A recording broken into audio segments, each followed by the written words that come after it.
you should drink some water. Crying is not good for your hydration levels. It uses up the water in your body, so to compensate, it's typically recommended that you keep yourself more hydrated than usual. You're welcome. If it's not too intrusive a question, what made you start crying in the first place? Ah, a breakup. I'll be honest, that was an unexpected answer. I have seen you and your partner together, and there did not appear to be any sort of emotional tension or verbal conflicts occurring between the two of you. You both seem perfectly happy, so I can understand why the sudden ending of something so apparently cherished would instill sorrow on such a level. Well, if you would like me to, I can stay here with you and provide you with some kind of mental support you might need. Or perhaps I could start a relationship with you to make up for the one that your partner recently terminated.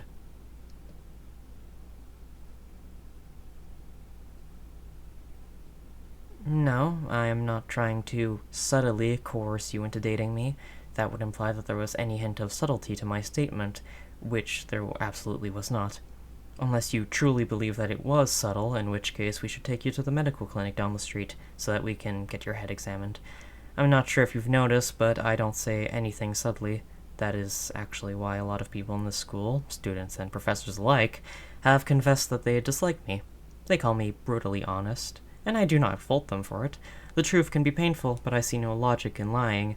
I never say anything I do not sincerely mean, and now that you know that about me, it should hopefully have a larger impact on you when I say that anybody would be foolish to break off a relationship with you.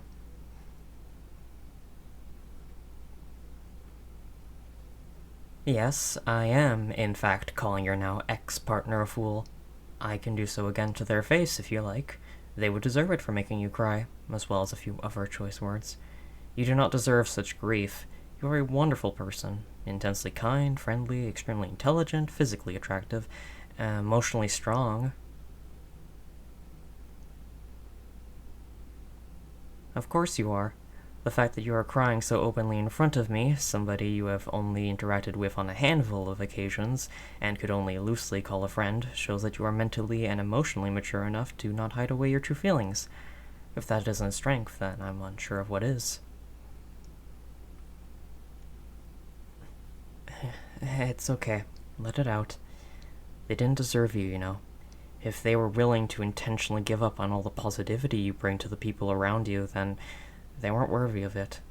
And you know that I mean that because I would not have said it if I didn't. You've stopped crying. That's good. I recommend that you drink some water now. I got this bottle from the McDonald's that's across the street, so it should still be cold. And while you're drinking, I would like you to give some serious thought to the idea I presented to you before. You know, about us being a couple going forward. I am aware that we barely know each other, but... and I'm not sure if this is true of you as well. The few times I have interacted with you have been exceedingly pleasant. You truly seem to enjoy my company, or at least tolerate it, which is a step up from most of the people here. And I know that I enjoy yours.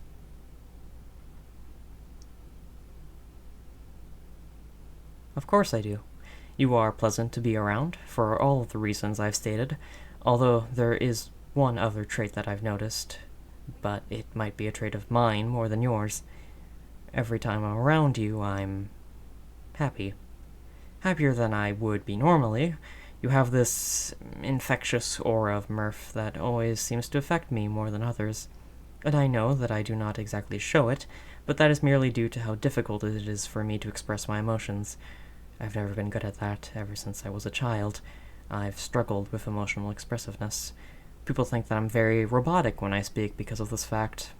I do feel the emotion, it just doesn't come out.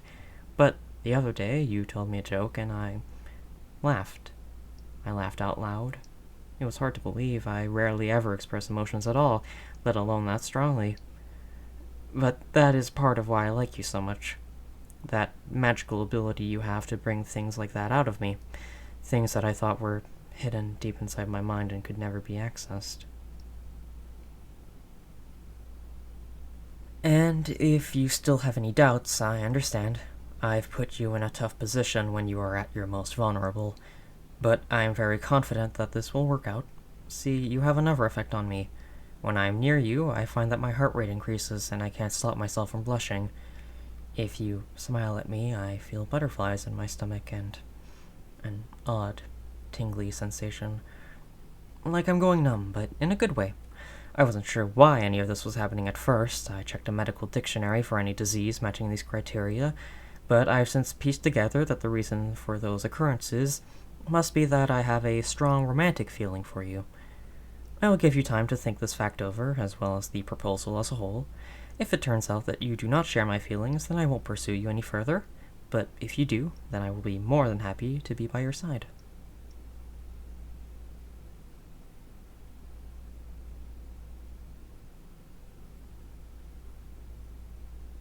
You... you do?